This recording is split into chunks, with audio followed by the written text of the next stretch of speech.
I'm Jacob, I'm 35 years old, and my entire family turned their backs on me when I refused to be their personal ATM anymore.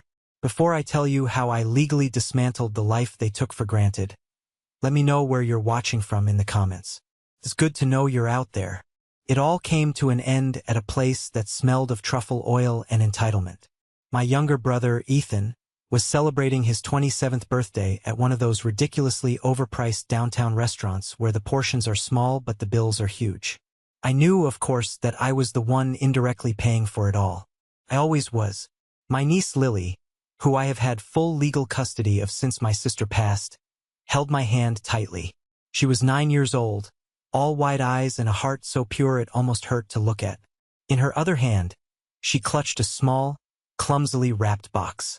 Inside was a little wooden birdhouse she'd spent the last 3 weekends sanding, painting, and gluing together. It was for her uncle Ethan. We weren't even invited. I'd seen the party plastered all over his Instagram stories. But Lily had seen them too, and her face fell. "Isn't Uncle Ethan having a party, Uncle Jacob?" she'd asked, her voice small. "He didn't invite us." So, swallowing my pride, I drove us there. For her. The moment we walked in, the air grew thick. Ethan, the golden child, was holding court, a cheap crown on his head and a smug grin on his face. He saw us, and his smile tightened. My parents, Richard and Carol, were there, laughing. They saw us too, and my mother's smile faltered for a second before she turned away. Lily, bless her heart, didn't notice. She ran forward, her face lit up with excitement. "Happy birthday, Uncle Ethan. I made you something." Ethan looked down at the box she held out to him like it was something he'd scraped off his shoe. He took it, tore off the paper, and pulled out the little birdhouse. A silence fell over his group of friends. Ethan held it up between 2 fingers. "What is this?" he sneered. "It's a birdhouse," Lily said, her smile starting to tremble. "I made it." He let out a short, ugly laugh. "A birdhouse, right?" He looked around at his friends, seeking their approval. "Cheap, filthy trash." The words hung in the air, sharp and poisonous. Lily's face crumpled. I started moving then, a cold dread washing over me. But I wasn't fast enough. With a flick of his wrist, Ethan threw the birdhouse. It wasn't a hard throw, but it was precise. It hit Lily square in the cheek before clattering to the polished floor. A small, red mark started to form on her skin. She didn't cry out. She just made a tiny gasping sound. And in that moment, something inside me broke. I looked at my parents. My father was staring at his drink. My mother had a small, tight smirk on her face. I didn't shout. I didn't argue. The time for that was over. I walked forward, scooped a stunned and silent Lily into my arms, and turned around. As I walked out, I could hear Ethan's friends starting to laugh. I held Lily tighter and didn't look back. In the sterile quiet of my car, as she finally let out the first sob, a cold, hard clarity settled over me. This was the end. They just didn't know it yet. For as long as I can remember, I was the responsible one. That was my title in the Miller family. It didn't mean I was respected. It meant I was the designated problem solver, the financial backstop, the one who was supposed to build a stable life so that everyone else could have their dreams. My dream? My dream was simply to be seen as their son, not their resource. It started subtly. When I got my first real job as a junior software engineer, my salary felt like a fortune. I was proud. I'd worked my tail off, earned scholarships, and minimized my student loan debt. My first big paycheck, I took my parents out to dinner. My dad, Richard, clapped me on the back. "That's great, son. You know, the rent on our place is going up again." It wasn't a question. It was a statement of fact, delivered with the clear expectation that I would fix it. And I did. I started covering the $1,300 a month rent for their 2-bedroom apartment. At first, I felt proud to do it. Felt like I was giving back. But soon, giving back became the baseline. Ethan, who was 8 years younger, was the artist, the free spirit. That was his title. It meant he didn't have to work a job he didn't love. It meant his failed attempts at being a musician, a painter, a poet were seen as romantic struggles, not irresponsibility. While I was pulling all-nighters debugging code, he was finding himself on a trip to Thailand, funded by a mysterious benefactor that my parents swore wasn't them. But somehow my bank account was always lighter after their vague calls about Ethan's opportunities. My sister, Lily's mother, was the only one who saw it. She was the rebel. She had moved out at 18, married a man my parents disapproved of, and kept her distance.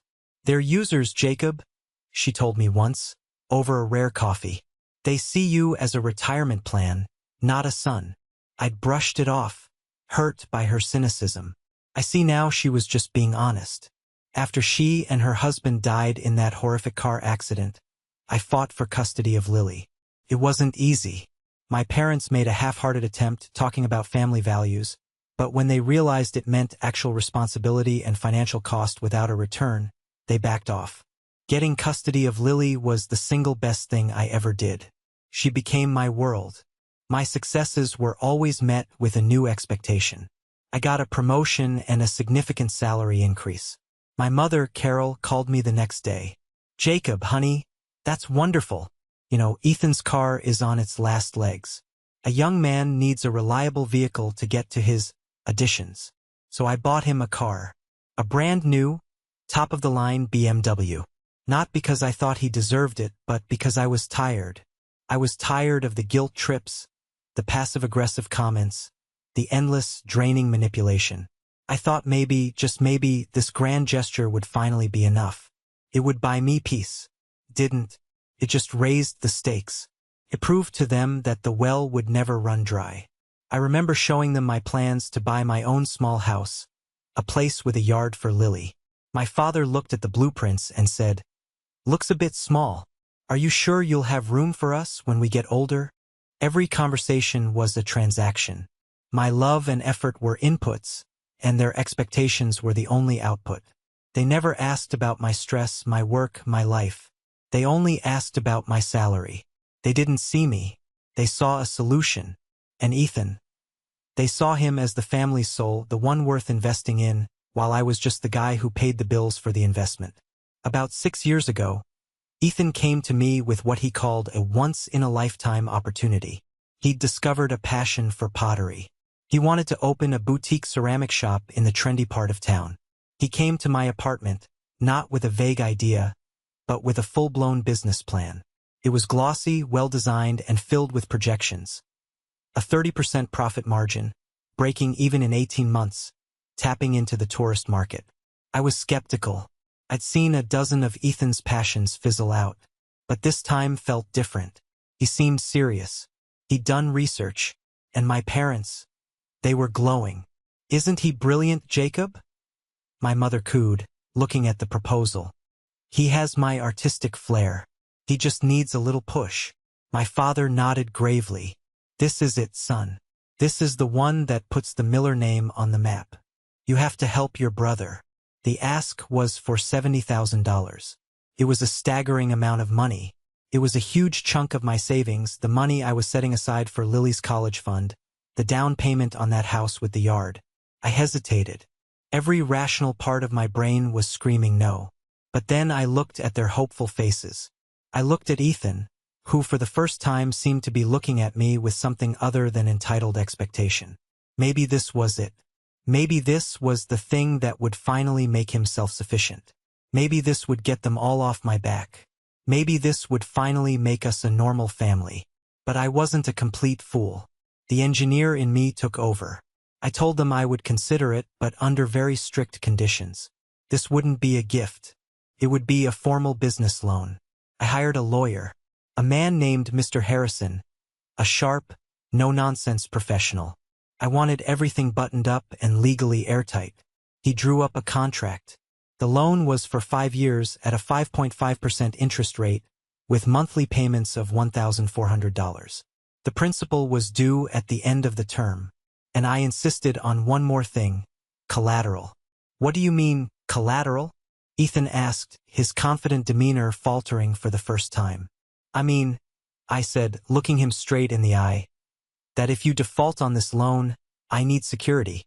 Something that guarantees I get my investment back." My parents were aghast.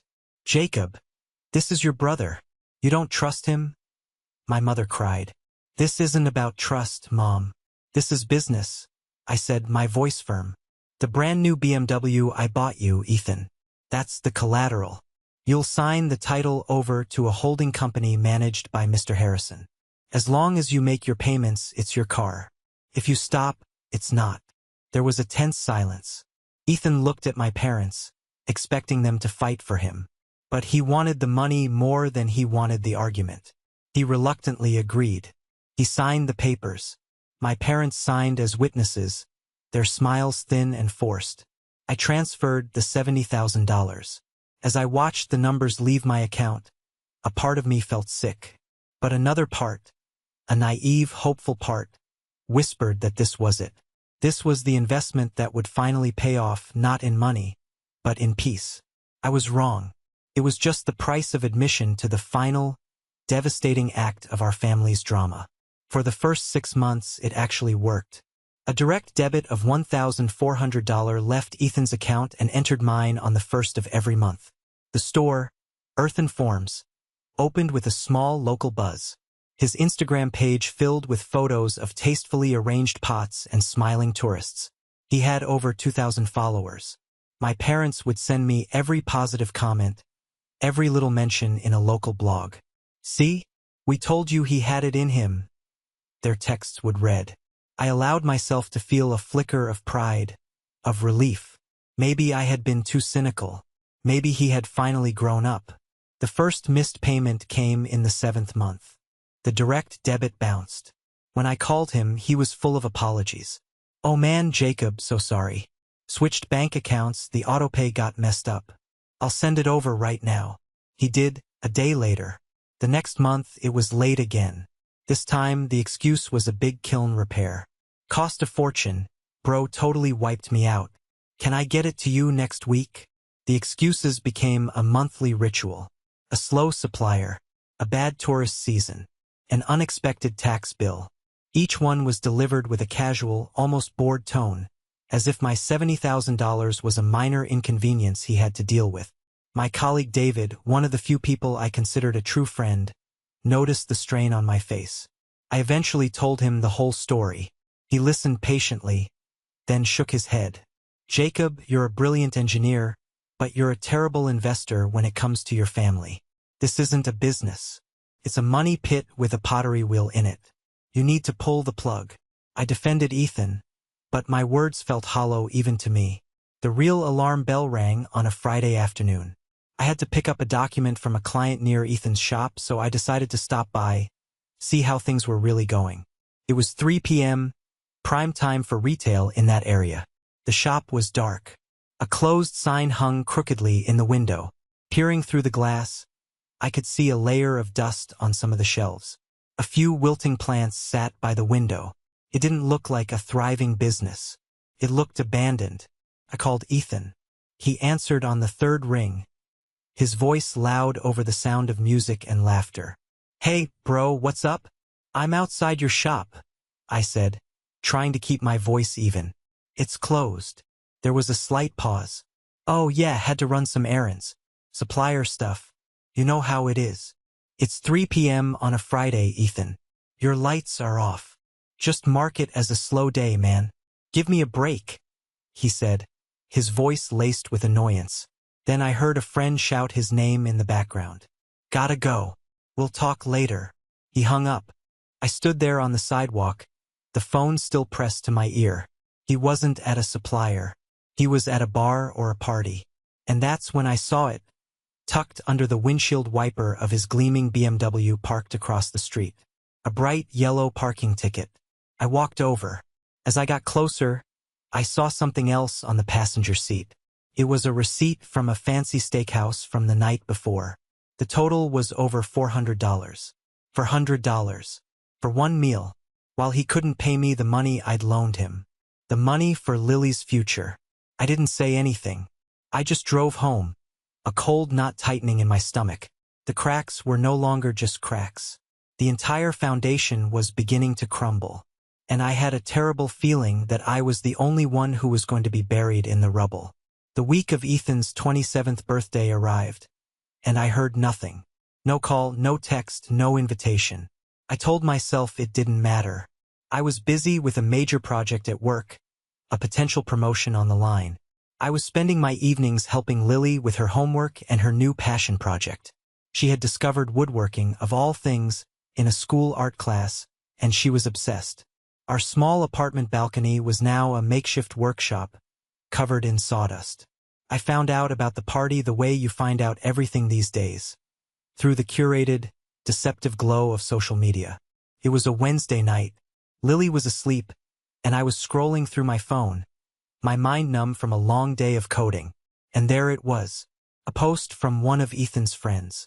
It was a photo of the invitation. It was ostentatious, gold embossed, announcing Ethan's epic 27th birthday bash at Le Fiori, one of the most exclusive restaurants in the city. My thumb hovered over the screen. I tapped on the tagged profiles. There were dozens of posts, people gushing about their invitations. The comments were all the same. Can't wait. This is going to be legendary. My own brother's birthday party, and I was finding out about it like a stranger. A quick scan of the guest list confirmed it. My parents were tagged. My cousins were tagged. A whole host of people I barely knew were tagged. But I wasn't. Neither was Lily. A familiar, bitter taste filled my mouth. It was the taste of being taken for granted, of being the family utility, essential but invisible. I was good enough to fund the party, but not good enough to be invited to it. The next morning, Lily saw a post over my shoulder as I was making breakfast. It was a picture of my cousin showing off the dress she was going to wear. "Is Uncle Ethan having a party?" she asked, her voice innocent. My heart sank. "It looks like it, sweetie," I said carefully. Her face fell. The disappointment in her eyes was a physical blow. "He didn't invite us. Maybe the invitation got lost in the mail," I lied, hating myself for it. "But I was making him a present," she whispered, looking over at the nearly finished birdhouse on the balcony. "I wanted to give it to him, and that was it." That was the moment my own hurt was eclipsed by hers. How could they do that to her? She was 9. She was a child who had already lost so much. She adored her uncle, blind to all his flaws. "You know what?" I said, forcing a bright smile. "We're going to finish that birdhouse, and it's going to be the best present he gets. And we are going to go to that party and give it to him." Her face lit up. "Really?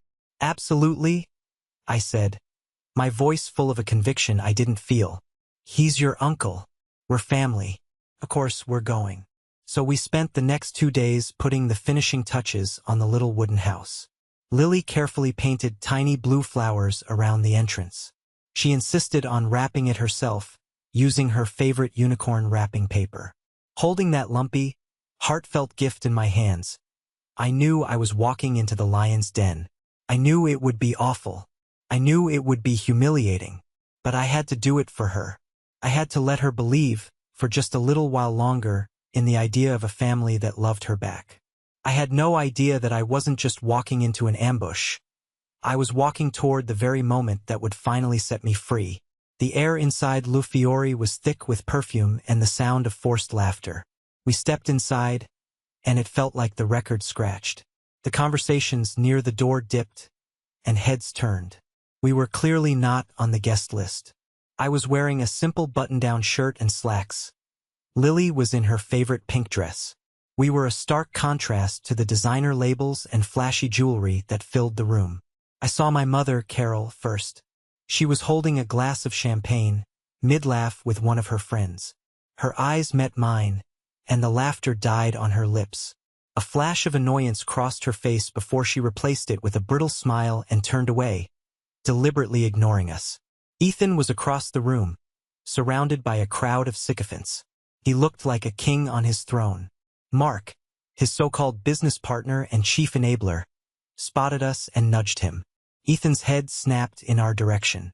The easygoing charm vanished, replaced by a cold, hard glare. He was angry that his personal bank had dared to show up in person. But Lily didn't see any of that. Her eyes were fixed on her uncle, and she pulled my hand, weaving us through the crowd. "Uncle Ethan," she called out, her voice bright and clear. The small circle around him went quiet. Ethan's face was a mask of strained politeness. "Jacob, Lily, what are you guys doing here?" "We came to wish you a happy birthday," Lily said, beaming. She held up the gift. "I made you something." Ethan looked at the lumpy, unicorn-wrapped box as if it were a dead rat. He didn't move to take it. Mark snickered beside him. "Go on, Ethan, open your present," Mark drawled. With a long-suffering sigh, Ethan snatched the box from Lily's hands. He ripped the paper off with careless aggression, revealing the small, hand-painted birdhouse. He held it up. The room was watching. "What is this?" he said, his voice dripping with disdain. "It's a birdhouse," Lily said, her smile faltering now.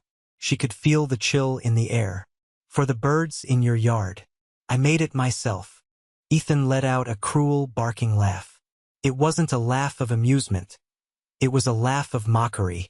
He turned to his friends. "Did you hear that? She made it herself." He looked back at the birdhouse, his lip curled in a sneer. "Cheap, filthy trash." The words struck Lily like a slap. Her mouth opened, but no sound came out. Her eyes, which had been so bright moments before, filled with tears. I started to move toward them, a roar building in my chest. "Ethan," I began, my voice low and dangerous, but he cut me off. He looked from the birdhouse to Lily's stricken face, and then, with a casual, dismissive flick of his wrist, he tossed it back at her. The corner of the wooden roof caught her right on the cheekbone. It wasn't hard enough to do real damage, but it was shocking. A small red welt immediately began to form. She let out a choked gasp, her hand flying to her face. The world stopped. I looked at Ethan's smug, unrepentant face. I looked at his friends, some of whom were now laughing openly. And then I looked at my parents, who were standing just a few feet away. My father was staring intently at the floor, refusing to meet my eyes. My mother was watching. Her lips pressed into a thin, tight smirk of satisfaction. She was enjoying this. She was enjoying seeing my daughter, her own granddaughter, being humiliated. In that single, horrifying moment, 20 years of suppressed anger, hurt, and resentment crystallized into a single, diamond-hard point of clarity. It was over. The performance, the hope, the endless trying, it was all over. I didn't say a word. I didn't raise my voice. I walked past Ethan, knelt, and picked up the little birdhouse. Then I gently took Lily's hand. She was trembling, silent tears streaming down her face. I looked directly at my mother, my father, and my brother. I memorized their faces, the smugness, the cowardice, the cruelty. Then I turned, lifted Lily into my arms, and walked out of that restaurant without a single backward glance. The war for their approval was lost, and in losing it I was about to win back my life. The drive home was silent, except for the sound of Lily's quiet, heartbreaking sobs. I had the car's interior light on, and I kept glancing over at the red mark on her cheek. It seemed to pulse with every tear that fell. Each sob was like a hammer blow to my chest, shattering the last vestiges of my loyalty to the people who shared my blood but not my heart. I pulled the car over into the deserted parking lot of a closed-down strip mall. I put the car in park and turned to her. I gently wiped her tears with my thumb. "It's okay, sweetie," I whispered, my own voice thick with an emotion I couldn't name. It was rage and grief and something else, something cold and liberating. "It's not your fault. The gift was beautiful. It was perfect." She just shook her head, burying her face in my shoulder. I held her for a long time, the engine humming quietly, until her sobs subsided into exhausted shudders. When she was finally quiet, tucked into her seat with her eyes closed, the cold feeling inside me solidified into a plan. The emotional calculus was over. It was time for pure, logical action. I pulled out my phone. My hands were perfectly steady. My heart was beating calmly. For the first time in years, there was no conflict inside me, no doubt. I scrolled through my contacts and found the number for Mr. Harrison, my lawyer. It was late, but I knew he sometimes worked on weekends. He picked up on the second ring. Harrison. His voice was brisk. Mr. Harrison, it's Jacob Miller, I said, my voice even and low. Jacob, is everything all right? Everything is finally going to be, I said. I'm calling about the loan agreement with my brother, Ethan Miller. He is in default. I want you to execute the collateral clause. Immediately, there was a pause on the line. The BMW? Are you sure, Jacob? Once we start this process, it's not easy to stop. I am 100% sure, I said, looking at the sleeping, tear-stained face of my niece. I want that car repossessed as soon as legally possible. Send him the official notice of breach of contract tomorrow morning. Very well, he said, the professional tone back in his voice. I'll get the paperwork started. I hung up without saying goodbye. My thumb moved to the next number on my list. It was the property management company that handled the lease on my parents' apartment. The lease that was in my name, paid for by my bank account. A person from their 24-hour emergency line answered. Property management. Hello, I said. My name is Jacob Miller. I am the leaseholder for apartment 3B at 124 Oak Street. I am calling to give my official notice that I will not be renewing the lease at the end of the month. Sir, the renewal is automatic unless we receive 30 days' notice, the man said tiredly. I understand that. Today is the first of the month. This is the 30 days' notice. Please ensure the tenants, Richard and Carol Miller, are served with a formal notice to vacate by the end of the month. Send me a confirmation email when it's done. Yes, sir. Consider it done. I hung up. 2 phone calls. 10 minutes. I had just dismantled the 2 main pillars of my family's comfortable, subsidized life. I put the phone down, took a deep breath, and put the car back in gear. The war was over. The consequences were just beginning. And for the first time, I felt nothing but a profound sense of peace. The storm was coming for them, and I was finally out of the rain. The first tremor hit 2 days later. It was a Saturday. I was on the balcony, showing Lily how to use a wood file to smooth the edges of a new project, when my phone started vibrating violently against the table.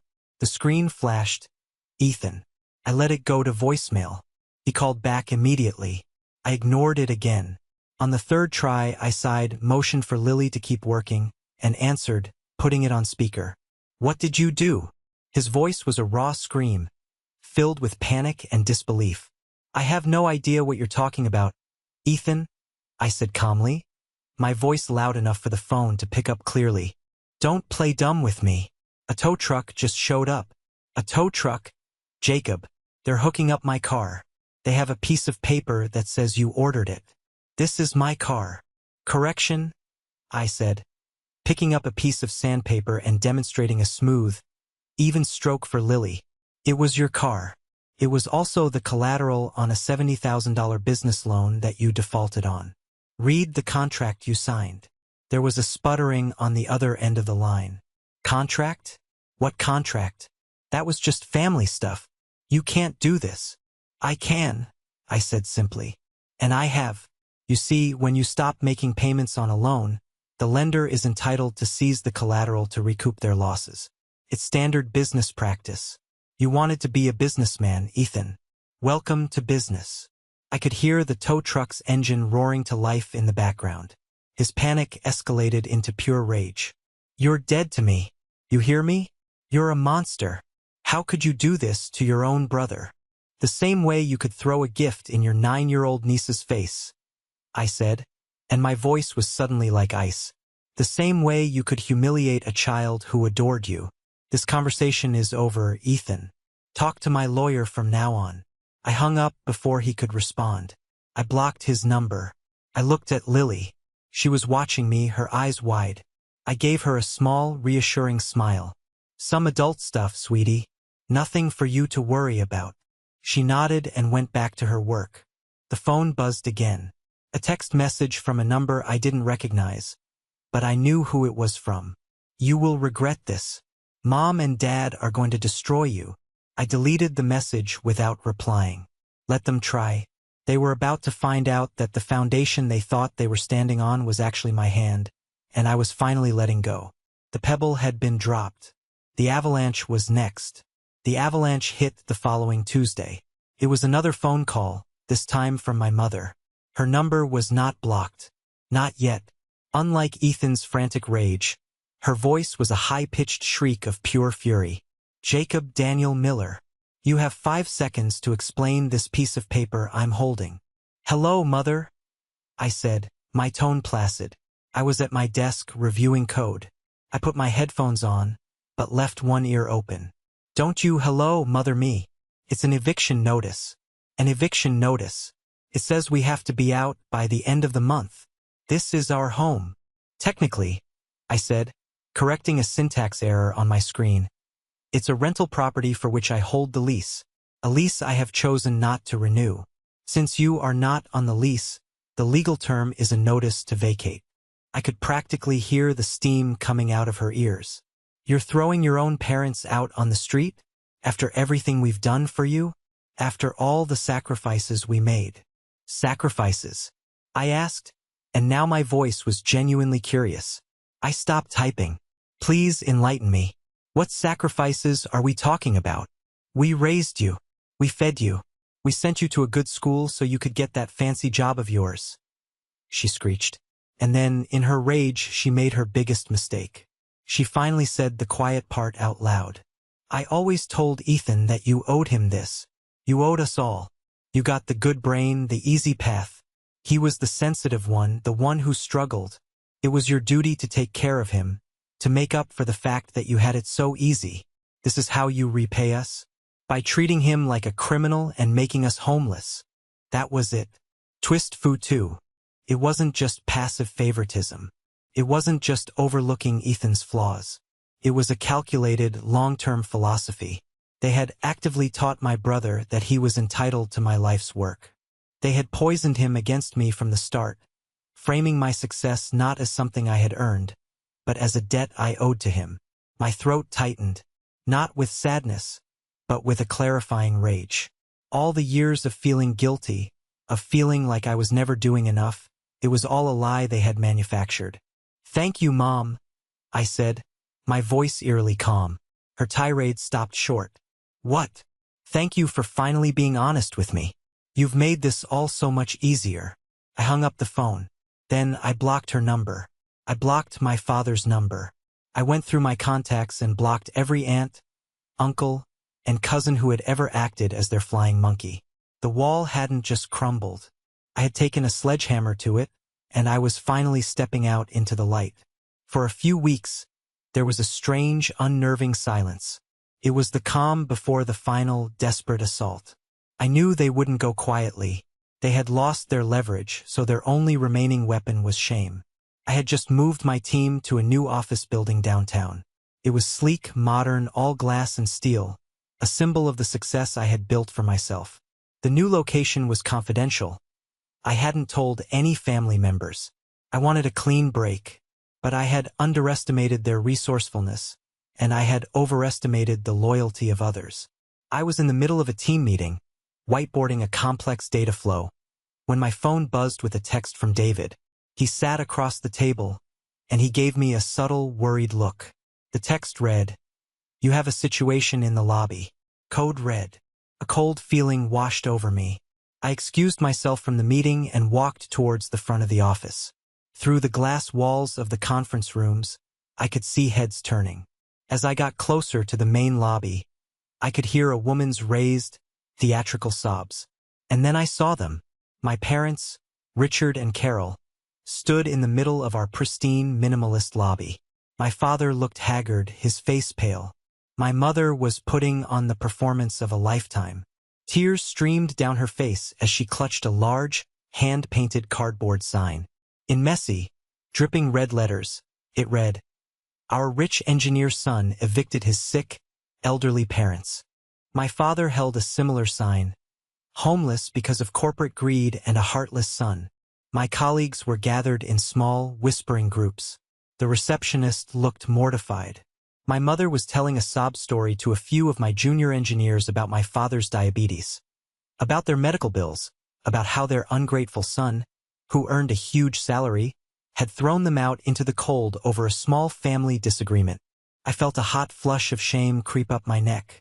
This was their endgame: to poison my professional life, to make me unemployable, to ruin the one thing that was entirely mine. As I stood there, frozen, I tried to figure out how they found me. And then I knew. My cousin, Laura. She had texted me last week, asking for money for her rent. I politely declined. She must have called my mother, trading my new office address for a few $100s. The betrayal was so casual, so petty, it almost took my breath away. My mother saw me. Her crying intensified.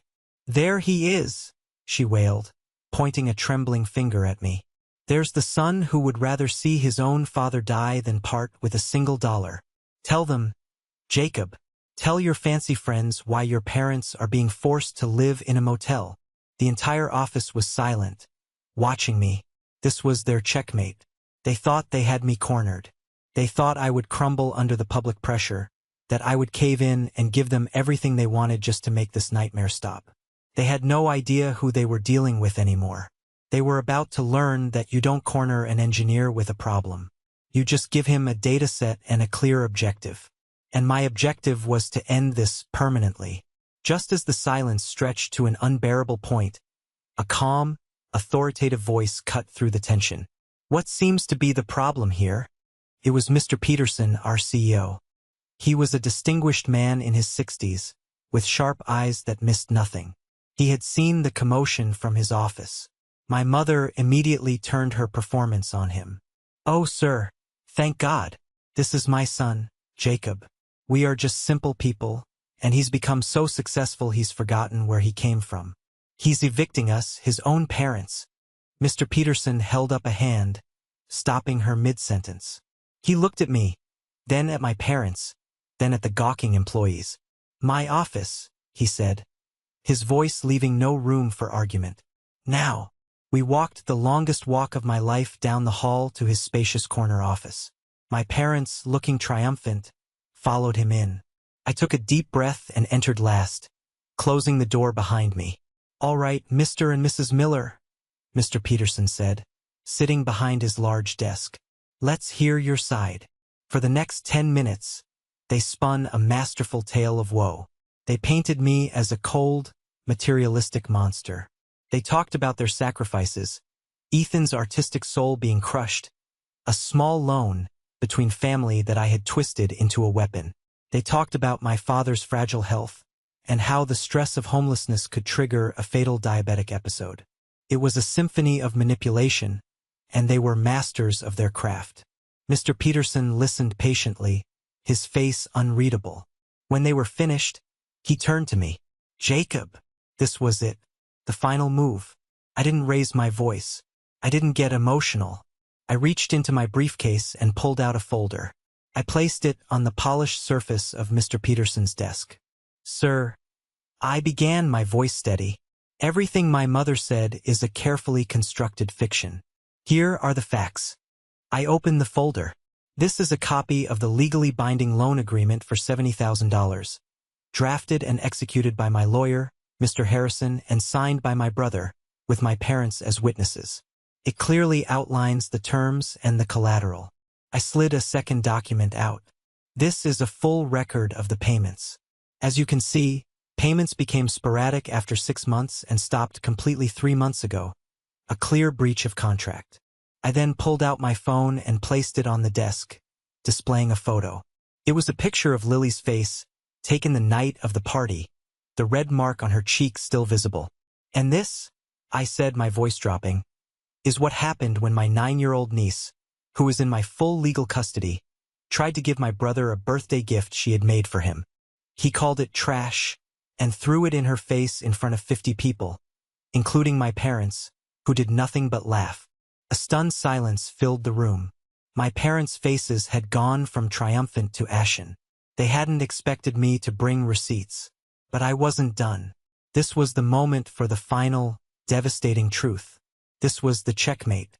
"Mr. Peterson," I said, turning to him directly, "the truth is, this family drama, while painful, is irrelevant to my professional life.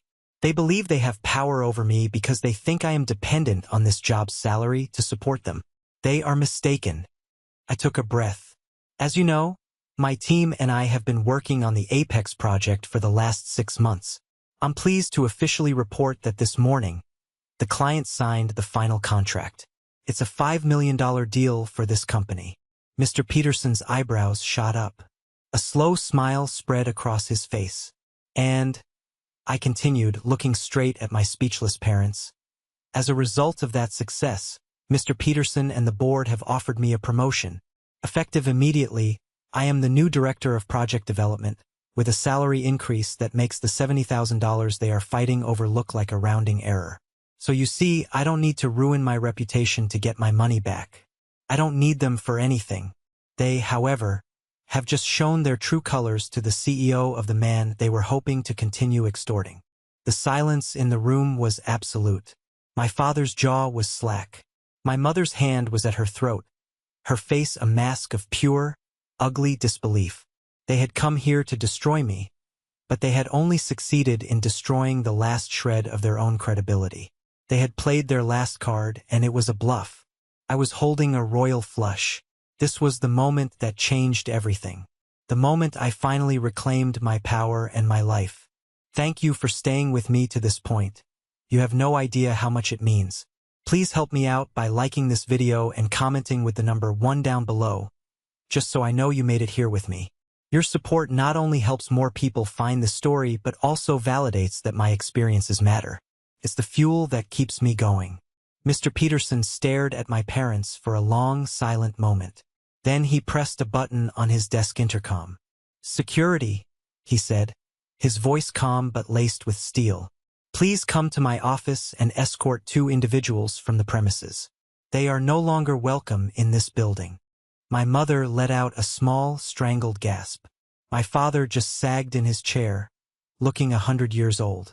2 uniformed security guards appeared within a minute. They were polite but firm. As they led my parents out of the office, my mother shot me a look of pure, unadulterated hatred. It didn't affect me. I felt nothing but a vast, empty relief. When they were gone, Mr. Peterson looked at me. "Jacob," he said, standing up and extending his hand. "Congratulations on the promotion. You earned it. And for what it's worth, you handled that with remarkable professionalism. Don't worry about this incident. We have your back." The fallout in the extended family was swift. The story my parents told was that their cruel son had his own parents arrested at his fancy office. But they had made a critical error. My cousin Sarah, the reluctant witness who had been at the birthday party, had been horrified by what she saw. When she heard my parents' version of events, she'd had enough. She wrote a long post on Facebook, tagging everyone in the family. She described the party in vivid detail. Ethan's sneer, the sound of the box hitting Lily's cheek, my mother's smirk. She called them out for their lies and their cruelty. Her post acted as a truth bomb, shattering the narrative my parents had tried to create. The tide of family opinion, for what it was worth, turned decisively in my favor. The consequences for Ethan were catastrophic. The story of what he did to Lily, a small, grieving child, spread like wildfire through the tight-knit artisan community. People started boycotting his shop. His few remaining suppliers cut ties with him. The landlord, already fed up with late rent payments, used a clause in the lease to change the locks. Earthen Forms was officially dead. My parents, true to the notice, were forced to leave their apartment. With no savings and terrible credit, their only option was a rundown Motel 6 on the edge of town, the kind of place where you pay by the week and don't ask questions about the stains on the carpet. The price was $900 a month, a fortune for them, now that their primary source of income was gone. The comfortable life I had provided was officially over. They were finally living with the consequences of their own choices. I thought the public humiliation at my office would be their last move. I was wrong. Desperation makes people ugly. It was about 1 in the morning, a week after the office incident. I was woken up by a loud, insistent banging on my apartment door. Bang, bang, bang. Lily shot up in her bed, her eyes wide with fear. "Uncle Jacob, what's that?" "Stay here," I said, my voice low. I crept to the door and looked through the peephole. It was Ethan. He was drunk, his face red and blotchy, his hair a mess. He was leaning against the doorframe for support. Bang, bang, bang. I know you're in there, Jacob. Open the door, you coward. He slurred, his voice echoing in the silent hallway. You ruined my life. Everything is gone because of you. I didn't open the door. I didn't say a word. I walked back to my room, picked up my phone, and dialed 911. 911, what's your emergency? Hello, I said, my voice quiet and steady. My name is Jacob Miller. My brother is intoxicated and attempting to break down my door. I have a minor in the apartment with me. I need assistance. I gave them the address. Within 10 minutes, I heard the sirens. I watched through the peephole as 2 police officers confronted Ethan. He tried to argue, then he got aggressive. It ended with him in handcuffs, being put in the back of a patrol car for public intoxication and disturbing the peace. The next morning, I was at the courthouse. I filled out the paperwork, attaching a copy of the police report. I didn't hesitate. I filed for a restraining order against my own brother. It was granted. He was legally forbidden from coming within 500 feet of me, my home, my workplace, or Lily's school. It felt surreal taking legal action against my own family.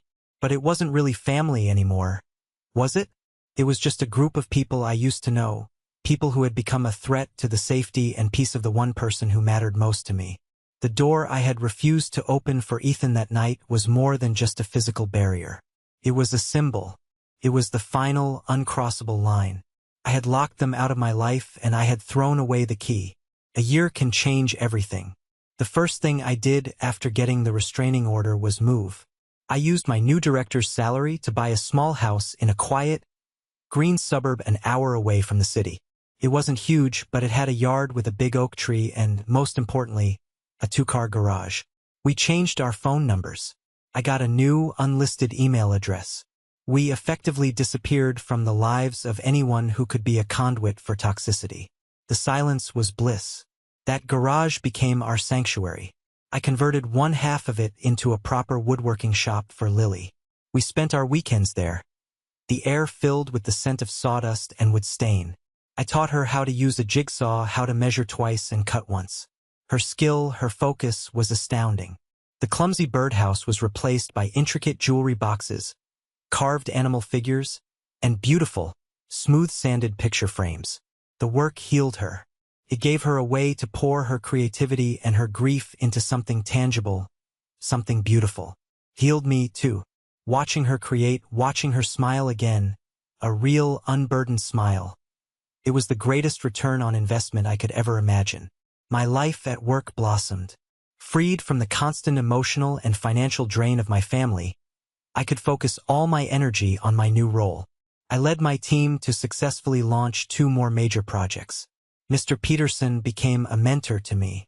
He and his wife even came over for a barbecue one afternoon. They marveled at Lily's workshop and bought a jewelry box she had made. The pride on her face was worth more than any contract. We built a new family, a chosen family. David and his wife became our regulars for Friday night pizza and movies. Some of my neighbors, a kind older couple, became Lily's surrogate grandparents. They taught her how to garden. Our lives were not defined by blood, but by love, respect, and mutual support. The pinnacle of that year came during the annual county fair. Lily, encouraged by her art teacher, entered one of her creations into the youth woodworking competition. It was a stunning music box, crafted from maple and walnut, with a delicate, hand-carved hummingbird on top. We stood in the crowded exhibition hall, waiting for the judges to announce the winners. When they called out her name for second place, the shriek of joy she let out was the most beautiful sound I had ever heard. She threw her arms around my neck, and I lifted her up, spinning her around as people clapped. As I held her, looking at her beaming face and the blue ribbon pinned to her shirt, I realized the profound truth. I hadn't lost a family. I had escaped a prison, and we were finally truly free. We had built a new life, not on the ruins of the old one, but on a fresh, clean foundation of our own making. Just when I thought the past was truly buried, a ghost appeared in our mailbox. It was a single, thick envelope, addressed to me in my mother's spidery handwriting. My heart hammered against my ribs for a second. I had no idea how she got our new address, but I suspected another transaction with a distant relative. I almost threw it away. I stood over the recycling bin, my hand hovering. But curiosity, that persistent human flaw, got the better of me. I took it inside, waited until Lily was in her workshop, and sat down at the kitchen table to read it. The letter inside wasn't from my mother. It was from Ethan. It was 5 pages long, written in a desperate, messy scrawl. It started with a weak, self-pitying apology. "I know what I did was wrong," he wrote. "I was drunk. I was stressed. I'm not that person." There was no mention of Lily's name. Then, it devolved into a long, rambling litany of his misfortunes. The business was gone. He was drowning in debt. The BMW being sold at auction hadn't even covered half of what he still owed me, and now Mr. Harrison's firm was talking about wage garnishment if he ever got a real job. He'd been arrested. He had a criminal record.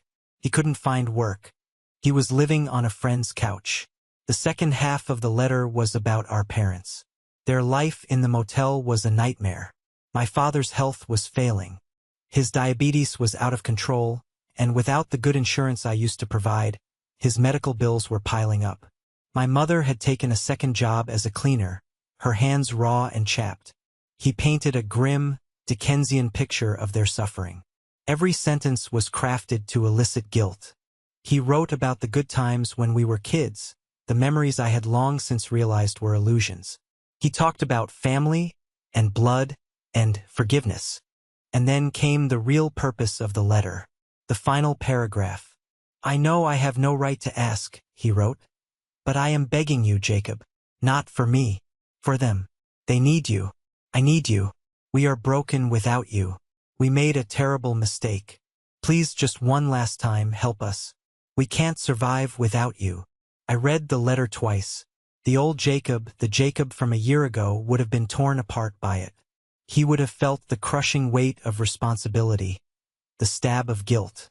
He would have started calculating how he could fix it, how he could save them, even at the cost of his own happiness. But I wasn't that Jacob anymore. I saw the letter for what it was. It wasn't an apology. It was an excuse. It wasn't a plea for forgiveness. It was a plea for a bailout. It was the same manipulation, wrapped in the language of desperation. He hadn't learned a thing. He wasn't sorry for what he did. He was sorry for the consequences he was facing. They all were. I thought about the red mark on Lily's cheek. I thought about my mother's smirk. I thought about the signs in my office lobby. I thought about 20 years of being their tool, their utility, their solution. I stood up, walked over to the kitchen counter, and took out a single postcard from a drawer. It was a picture of the Grand Canyon we had visited last summer. I turned it over, took a pen, and wrote 5 simple words. "We are not a family." I wasn't sure if I would even send it. The act of writing it was enough. In the end, I didn't send the postcard. It felt like a final shot in a war that was already over. It was unnecessary. Silence was a more powerful answer. I took Ethan's 5-page letter and walked out to the garage. The comforting smell of fresh-cut pine filled the air. Lily was there, headphones on, humming along to some pop song as she carefully sanded the wing of a wooden eagle. She was so focused, so content. Her world was no longer filled with anxiety, with the tension of walking on eggshells around adults who were supposed to love her. Her world was peaceful. It was safe. It was ours. I looked at the letter in my hand, at the desperate, looping words. It was a portal to another life, a life of endless obligation, of manufactured guilt, of being a supporting character in someone else's story. It was an invitation to go back to prison. I walked over to the corner of the workshop where we kept the new paper shredder I'd bought for my home office. I turned it on. The machine hummed to life. I took the first page of Ethan's letter and fed it into the slot. The machine whirred, and the page disappeared, turned into a meaningless confetti of cross-cut strips. I fed it the second page, then the third, the fourth. And the fifth. With each page, I felt a weight I didn't even know I was still carrying lift off my shoulders. It was the last echo of their voices in my head, the last remnant of their hold on my conscience. And now it was just trash. Lily looked up and pulled off her headphones. "What was that?" she asked, smiling. "Just some junk mail," I said, smiling back. And for the first time, it didn't even feel like a lie. I realized then that family isn't about blood. It's not about obligation or shared history. It's about who shows up when you need them. It's about who protects you, who respects you, and who makes you feel safe. It's about the family you build, the family you choose. Looking at my brilliant, resilient, happy niece, I knew I had made the right choice. My family was right here in this garage, covered in sawdust. And it was more than enough. Thank you for listening to my story. I hope it resonated with you in some way. It's not easy to talk about these things, but I believe in the power of sharing our experiences. Have you ever been in a situation where you had to make a difficult choice to protect your own peace? I'd be honored to read about it in the comments below. And please don't forget to like and subscribe for more stories. Your support truly means the world.